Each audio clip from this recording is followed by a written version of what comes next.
ओम शांति। आज 27 सितंबर 2025 बाबा के महावाक्य है, मीठे बच्चे, तुम अभी सच्ची सच्ची पाठशाला में बैठे हो। यह सत्संग भी है। यहाँ तुम्हें सत बाप का संग मिला है जो पार लगा देता है। प्रश्न है, हिसाब किताब के खेल में मनुष्यों की समझ और तुम्हारी समझ में कौन सा अंतर है? उत्तर है, मनुष्य समझते हैं यह जो दुख सुख का खेल चलता है, यह दुख सुख सब परमात्मा ही देते हैं, और तुम बच्चे समझते हो कि यह हर एक के कर्मों के हिसाब का खेल है। बाप किसी को भी दुख नहीं देते, वह तो आते ही हैं सुख का रास्ता बताने। बाबा कहते हैं, बच्चे, मैंने किसी को भी दुख नहीं दिया है, यह तो तुम्हारे ही कर्मों का फल है। गीत है, इस पाप की दुनिया से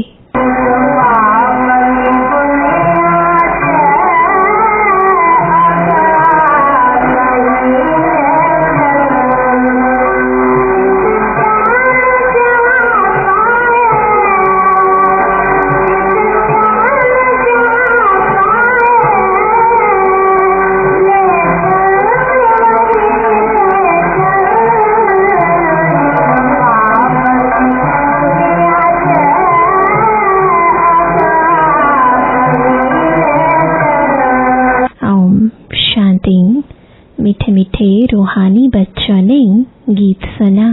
किसको पुकारते हैं? बाप को। बाबा आकर इस पाप की कलयुगी दुनिया से सतयुगी पुण्य की दुनिया में ले चलो। अभी जीव आत्माएं सब कलयुगी हैं, उन्हों की बुद्धि ऊपर जाती है।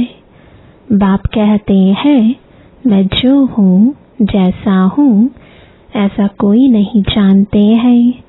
ऋषि मुनि आदि भी कहते हैं, हम रचयिता मालिक अर्थात बेहद के बाप और उनकी बेहद की रचना के आदि मध्य अंत को नहीं जानते हैं।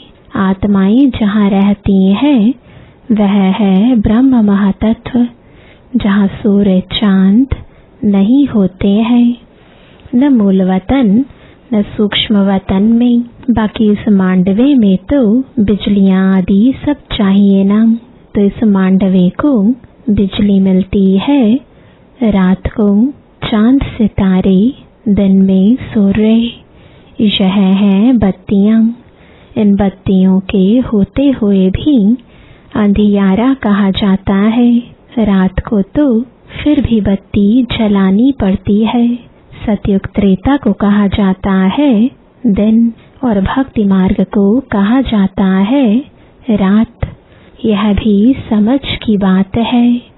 नई दुनिया सो फिर पुरानी जरूर बनेगी, फिर नई होगी तो पुरानी का जरूर विनाश होगा। यह है बेहद की दुनिया। मकान भी कोई बहुत बड़े बड़े होते हैं, राजाओं आदि के। यह है बेहद का घर, मांडवा अथवा स्टेज। इनको कर्म क्षेत्र भी कहा जाता है। कर्म तो जरूर करना होता है। सब मनुष्यों के लिए यह कर्म क्षेत्र है। सबको कर्म करना ही है, पाठ बजाना ही है। पाठ हर एक आत्मा को पहले से मिला हुआ है। तुम्हारे में भी कोई है जो इन बातों को अच्छी रीति से समझ सकते हैं। वास्तव में यह गीता पाठशाला है। पाठशाला में कभी बूढ़े आदि पढ़ते हैं क्या? यहाँ तो बूढ़े जवान आदि सब पढ़ते हैं। वेदों की पाठशाला नहीं कहेंगे। वहाँ कोई भी एम ऑब्जेक्ट होती नहीं है। हम इतने वेद शास्त्र आदि पढ़ते हैं, इनसे क्या बनेंगे वह जानते नहीं। कोई भी जो सत्संग है एम ऑब्जेक्ट कुछ नहीं है। अब तो उनको सत्संग कहने से लज्जा आती है। सत तो एक बाप ही है, जिसके लिए कहा जाता है संग तारे कुसंग बोरे। कुसंग कलयुगी मनुष्यों का, सत का संग तो एक ही है। अभी तुमको वंडर लगता है, सारे सृष्टि के आदि मध्य अंत का ज्ञान कैसे बाप देते हैं। तुमको तो खुशी होनी चाहिए, तुम सच्ची सच्ची पाठशाला में बैठे हो। बाकी सब है झूठी पाठशालाएं। उन सत्संगों आदि से कुछ भी बनकर निकलते नहीं। स्कूल कॉलेज आदि से फिर भी कुछ बनकर निकलते हैं, क्योंकि पढ़ते हैं। बाकी कहाँ भी पढ़ाई नहीं है। सत्संग को पढ़ाई नहीं कहेंगे। शास्त्र आदि तो पढ़कर फिर दुकान खोल बैठते हैं, पैसा कमाते हैं। ग्रंथ थोड़ा सीखकर गुरुद्वारा खोल बैठ जाते हैं। गुरुद्वारे भी कितने खोलते हैं। गुरु का द्वार अर्थात घर कहेंगे ना।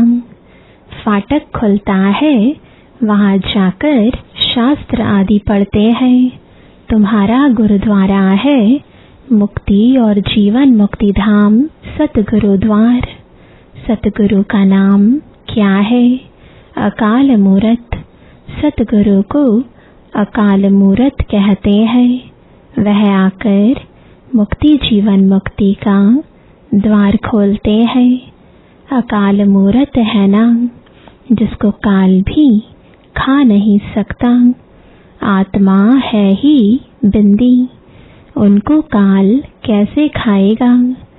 वह आत्मा तो शरीर छोड़कर भाग जाती है।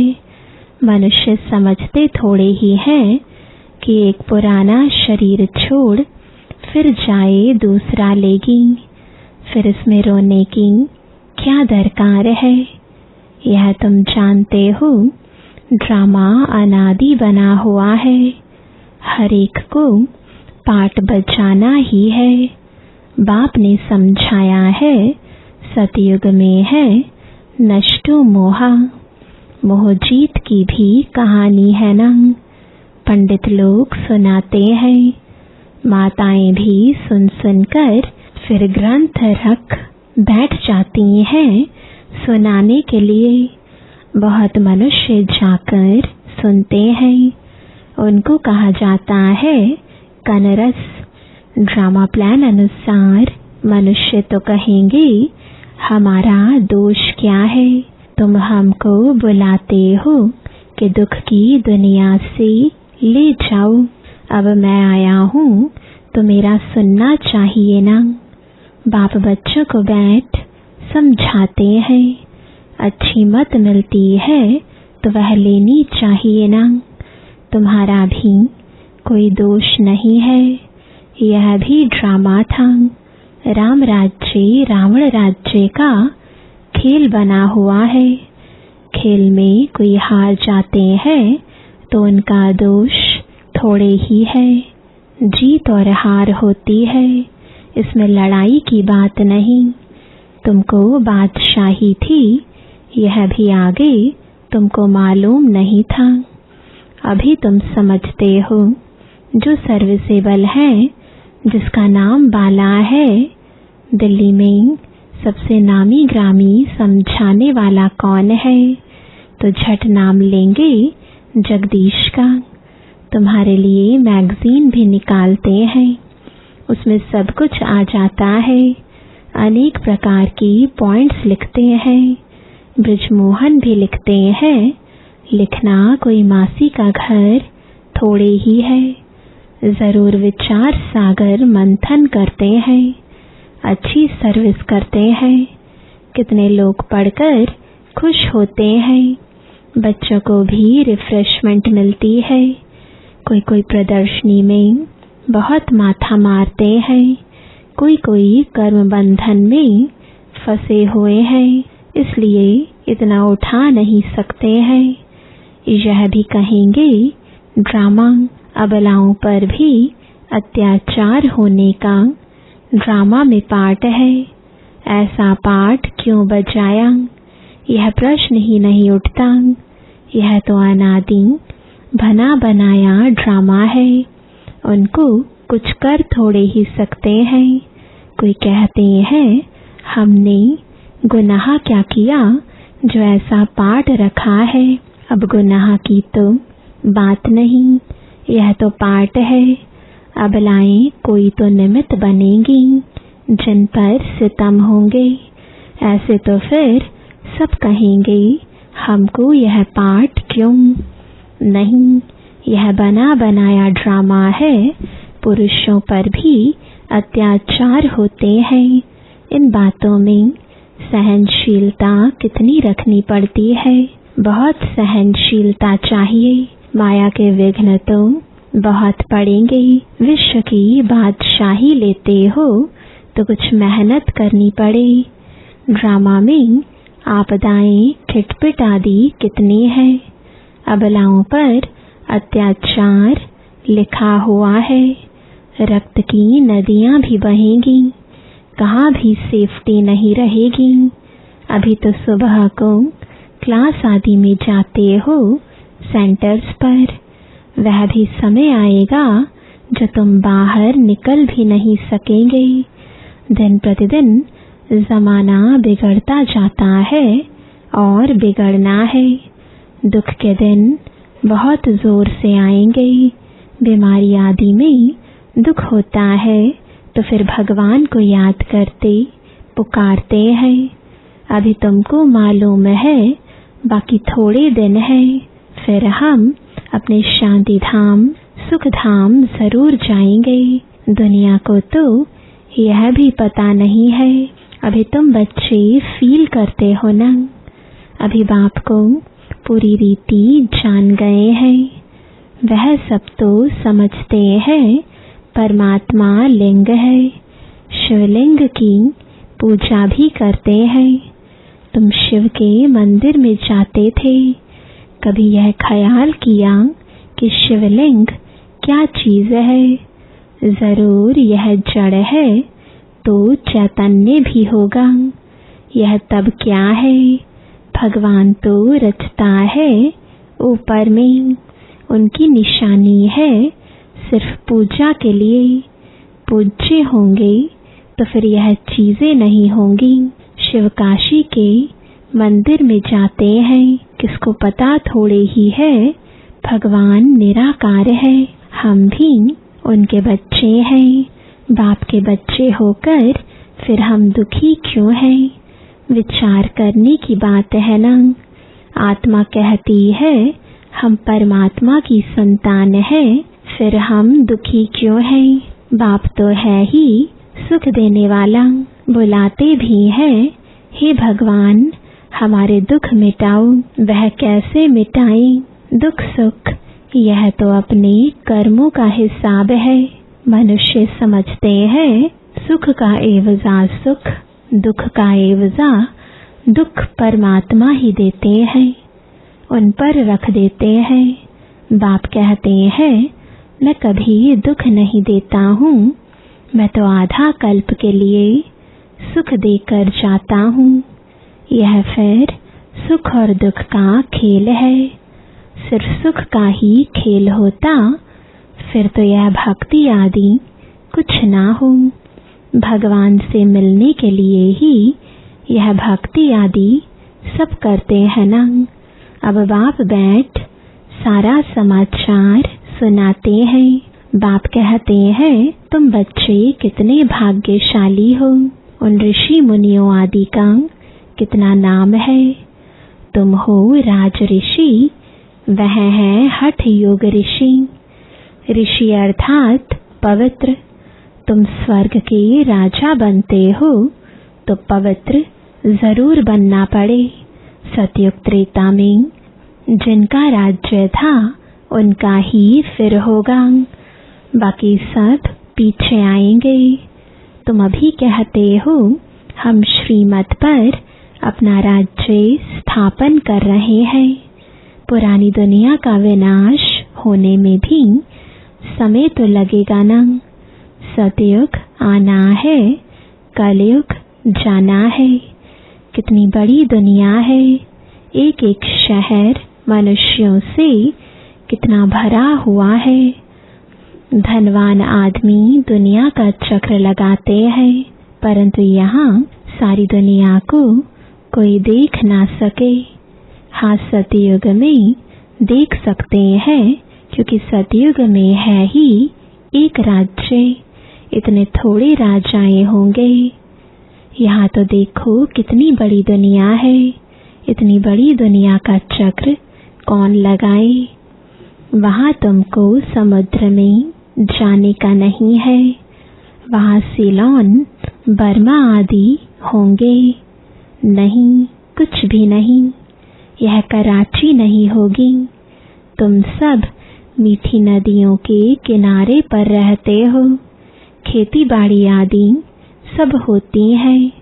सृष्टि तो बड़ी है। मनुष्य बहुत थोड़े रहते हैं, फिर पीछे वृद्धि होती है। फिर वहां जाकर अपना राज्य स्थापन किया। धीरे धीरे हप करते गए, अपना राज्य स्थापन कर दिया। अभी तो सबको छोड़ना पड़ता है। एक भारत ही है जिसने किसी का भी राज्य छीना नहीं है, क्योंकि भारत असल में अहिंसक है ना। भारत ही सारी दुनिया का मालिक था और सब पीछे आए हैं, जो टुकड़े टुकड़े लेते गए हैं। तुमने कोई को हप नहीं किया है, अंग्रेजों ने हप कर लिया है। तुम भारतवासियों को तो बाप विश्व का मालिक बनाते हैं। तुम कहाँ गए थोड़े ही हो। तुम बच्चों की बुद्धि में यह सारी बातें हैं। बूढ़ी माताएं तो इतना सब समझ ना सके। बाप कहते हैं, अच्छा है जो तुम कुछ भी पढ़ी नहीं हो। पढ़ा हुआ सब बुद्धि से निकालना पड़ता है। एक बात सिर्फ धारण करनी है। मीठे बच्चे, बाप को याद करो। तुम कहते भी थे ना, बाबा आप आएंगे तो हम वारी जाएंगे, कुर्बान जाएंगे। तुम्हें फिर हमारे पर कुर्बान जाना है। लेन देन होती है ना। शादी के टाइम स्त्री पुरुष एक दो के हाथ में नमक देते हैं। बाप को भी कहते हैं, हम पुराना सब कुछ आपको देते हैं। मरना तो है, यह सब खत्म होना है। आप हमको फिर नई दुनिया में देना। बाप आते ही हैं सबको ले जाने। काल है ना। सिंध में कहते थे, यह कौन सा काल है जो सबको भगाकर ले जाते हैं। तुम बच्चे तो खुश होते हो। बाप आते ही हैं ले जाने। हम तो खुशी से अपने घर जाएंगे। सहन भी करना पड़ता है। अच्छे अच्छे बड़े बड़े घर की माताएं मारे खाती हैं। तुम सच्ची कमाई करते हो। मनुष्य थोड़े ही जानते हैं, वह है ही कलयुगी शूद्र संप्रदाय। तुम हो संगम योगी, पुरुषोत्तम बन रहे हो। जानते हो, पहले नंबर में पुरुषोत्तम यह लक्ष्मी नारायण है ना। फिर डिग्री कम होती जाएगी, ऊपर से नीचे आते रहेंगे, फिर आहिस्ते आहिस्ते गिरते रहेंगे। इस समय सब गिर चुके हैं। झाड़ पुराना हो चुका है, तना सड़ गया है। अब फिर स्थापना होती है, फाउंडेशन लगता है ना। कलम कितना छोटा होता है, फिर उनसे कितना बड़ा झाड़ बढ़ जाता है। यह भी झाड़ है। सतयुग में बहुत छोटा झाड़ होता है, अब कितना बड़ा झाड़ है। वैरायटी फूल कितने हैं मनुष्य सृष्टि के। एक ही झाड़ में कितनी वैरायटी है। अनेक वैरायटी धर्मों का झाड़ है मनुष्यों का। एक सूरत न मिले दूसरे से, बना बनाया ड्रामा है ना। एक जैसा पार्ट कोई का हो नहीं सकता। इनको कहा जाता है कुदरती बना बनाया बेहद का ड्रामा। इनमें भी बनावट बहुत है। जो चीज रियल होती है वह खत्म भी होती है। फिर 5000 वर्ष के बाद रियलिटी में आएंगे। चित्र आदि भी कोई रियल बने हुए थोड़े ही है। ब्रह्मा की भी शक्ल फिर 5000 वर्ष बाद तुम देखेंगे। इस ड्रामा के राज को समझने में बुद्धि बड़ी विशाल चाहिए। और कुछ न समझो, सिर्फ एक बात बुद्धि में रखो, एक शिव बाबा, दूसरा न कोई। यह आत्मा ने कहा, बाबा हम आपको ही याद करेंगे। यह तो सहज है ना। हाथों से कर्म करते रहो और बुद्धि से बाप को याद करते रहो। अच्छा, मीठे मीठे सिकिलदे बच्चों प्रति माता पिता बाप दादा का याद प्यार और गुड मॉर्निंग। रूहानी बाप की रूहानी बच्चों को नमस्ते। रूहानी बच्चों की रूहानी बाप दादा को गुड मॉर्निंग और नमस्ते। धारणा के लिए मुख्य सार है, पहला, सहनशीलता का गुण धारण कर माया के विघ्नों में पास होना है। अनेक आपदाएं आएंगी, अत्याचार होंगे। ऐसे समय पर सहन करते बाप की याद में रहना है। सच्ची कमाई करनी है। दूसरा, विशाल बुद्धि बन इस बने बनाए ड्रामा को अच्छी रीति समझना है। यह कुदरती ड्रामा बना हुआ है, इसलिए प्रश्न उठ नहीं सकता। बाप जो अच्छी मत देते हैं उस पर चलते रहना है। वरदान है माया जीत विजयी बनने के साथ साथ पर उपकारी भव। अभी तक स्वकल्याण में बहुत समय जा रहा है, अब पर उपकारी बनो। माया जीत विजयी बनने के साथ साथ सर्व खजानों के विधाता बनो, अर्थात हर खजाने को कार्य में लगाओ। खुशी का खजाना, शांति का खजाना, शक्तियों का खजाना, ज्ञान का खजाना, गुणों का खजाना, सहयोग देने का खजाना बांटो और बढ़ाओ। जब अभी विधातापन की स्थिति का अनुभव करेंगे, अर्थात परोपकारी बनेंगे, तब अनेक जन्म विश्व राज्य अधिकारी बनेंगे। स्लोगन है, विश्व कल्याणकारी बनना है तो अपनी सर्व कमजोरियों को सदाकाल के लिए विदाई दो। आज का अव्यक्त इशारा, अब लगन की अग्नि को प्रज्वलित कर योग को ज्वाला रूप बनाओ। जिसे किला बांधा जाता है, जिससे प्रजा किले के अंदर सेफ रहे। एक राजा के लिए कोठरी नहीं बनाते, किला बनाते हैं। आप सभी भी स्वयं के लिए, साथियों के लिए, अन्य आत्माओं के लिए ज्वाला रूप याद का किला बनाओ। याद की शक्ति की ज्वाला हो तो हर आत्मा सेफ्टी का अनुभव करेगी। ओम शांति।